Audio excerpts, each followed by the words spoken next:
भंडारा जिले की साकोली नगर परिषद चुनाव को लेकर पूरे जिले की नजरें यहां टिक गई हैं, क्योंकि यह क्षेत्र कांग्रेस नेता और विधायक नाना पटोले का विधानसभा क्षेत्र है। ऐसे में यहां का चुनाव खासा अहम माना जा रहा है। भंडारा जिले से लेकर दिल्ली की राजनीति में अपनी मजबूत पहचान रखने वाले नाना पटोले का साकोली विधानसभा क्षेत्र इस समय चुनावी माहौल से सराबोर है। साकोली नगर परिषद के लिए चुनावी रणभेरी बज चुकी है। यहाँ पर अब तक भाजपा का दबदबा रहा है, लेकिन स्थानीय स्तर पर ही भाजपा के खिलाफ विकास न करने की शिकायत उठने लगे हैं। कांग्रेस पर परिवारवाद का आरोप लगाने वाली भाजपा ने इस बार स्वयं पूर्व विधायक हेमकृष्ण कापगते की बहू को मैदान में उतारा है।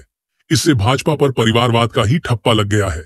सभी राजनीतिक दल स्थानीय मुद्दों के साथ जनता के बीच पहुंच रहे हैं और नगर परिषद पर कब्जा जमाने की कोशिश में जुट गए हैं।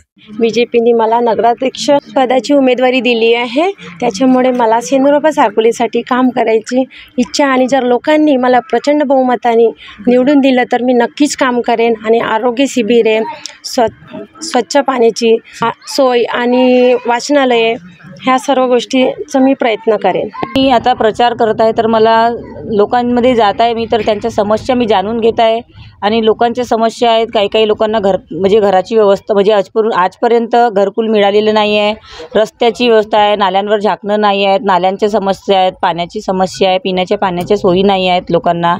तर मी जर नगराध्यक्ष मला जर लोकांनी निवडून दिलं तर मी नक्कीच ते पूर्ण करण्याचा प्रयत्न करीन आणि आपले कार्य करत राहीन। कांग्रेस नेता नाना पटोले ने भाजपा पर जमकर निशाना साधा। उन्होंने कहा कि भाजपा दूसरों पर आरोप लगाने में सबसे आगे है, लेकिन जब एक उंगली किसी पर उठती है तो 4 उंगलियां खुद पर होती हैं। भाजपा में नीतिमत्ता नाम की कोई चीज नहीं बची। सत्ता के लिए सत्ता और भ्रष्टाचार का रास्ता अपनाना ही भाजपा की पहचान बन गई है।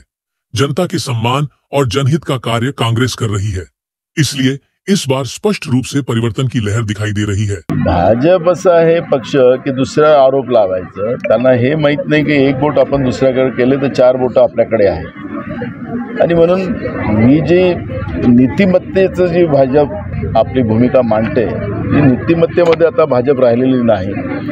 भाजप एनकेन प्रकारे सत्ता आणि सत्तेतून भ्रष्टाचार आणि सर्वसामान्य लोकांच्या अधिकाराला चिरडण्याचं काम, सत्तेच्या भरोशा करण्याचं काम भाजप करते आहे आणि हे आता लोकांना कळलेलं आहे। आणि म्हणून लोकांना पर्याय एकच आहे की काँग्रेसच एक पर्याय आहे की जो लोकशाहीला घेऊन आणि लोकांचा सन्मान ठेवून विकासाला साथ देणारा पक्ष काँग्रेस आहे आणि त्यामुळे एक परिवर्तनाची लाट आपल्याला पाहायला मिळते आहे।